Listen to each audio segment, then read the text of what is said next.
Alors, je vais commencer par une petite annonce, si ça ne vous ennuie pas, André. C'est à l'occasion de la Saint-Valentin.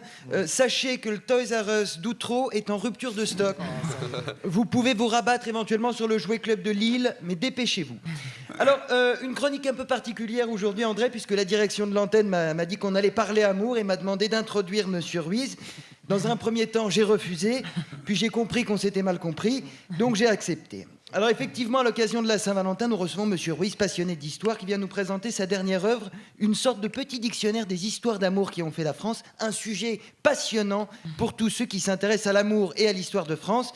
Malheureusement, ce n'est pas mon cas, mais quand je suis bien payé, je fais bien semblant, et c'est pour ça qu'aujourd'hui, je ne ferai pas semblant, Monsieur Ruiz. Hein, ça s'est joué à 100 € près, n'hésitez pas à vous plaindre auprès du producteur, il est juste derrière. Je l'appelle juste après. En effet, je considère l'amour comme un passe-temps, au même titre que Tetris ou les élections présidentielles, une distraction temporaire qui sert à patienter avant la mort. D'ailleurs, vous noterez que l'amour est assez proche des élections présidentielles. Les deux sont quand même moins douloureux avec un peu de lubrifiant.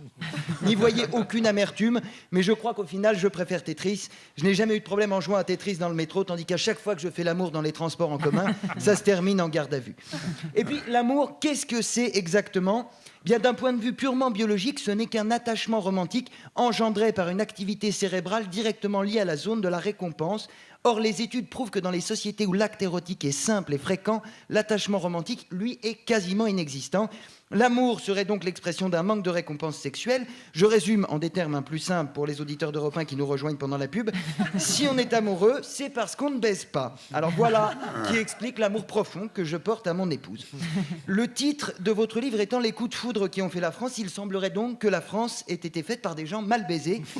Et tout ceci explique bien des choses quant à l'état déplorable du pays, la guerre, la crise, le design de la Renault Twingo et surtout la politique du ministère de l'Intérieur.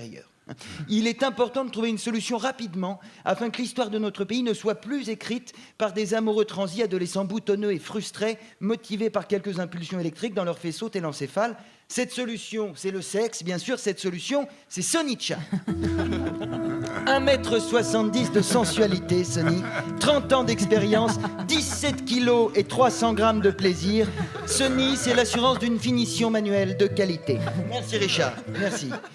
Sonny, je crois qu'on sait tous comment tu es arrivé dans cette émission et le fait que 97% du personnel de Radio France ait contracté la syphilis 3 jours après ton installation n'est pas un hasard. J'ai calculé, ça représente 3928 rapports sexuels en 3 jours, soit 54 rapports sexuels par heure. Un chiffre à peine croyable, Sonny, mais qui en dit long sur le temps que tu consacres à la rédaction de tes papiers. Sonny, ta nomination en tant que ministère délégué à la finition manuelle des gens qui font la France sera officielle dès ce soir. Tu vas avoir beaucoup de travail, mais ça n'a jamais effrayé les Chinois. Et de toute façon, quand on a autant d'amour à revendre, la seule solution, c'est la prostitution. Alors, je vous l'accorde, c'est un peu tard pour empêcher le chômage de masse, la Troisième Guerre mondiale et la sortie du prochain Guillaume Musso, mais avec un peu de chance, dans quelques semaines, l'intégralité du gouvernement aura la syphilis, et ça déjà, ce sera bien fait pour leur gueule. Joyeuse Saint-Valentin à tous les amoureux mal baisés. Merci de m'avoir écouté.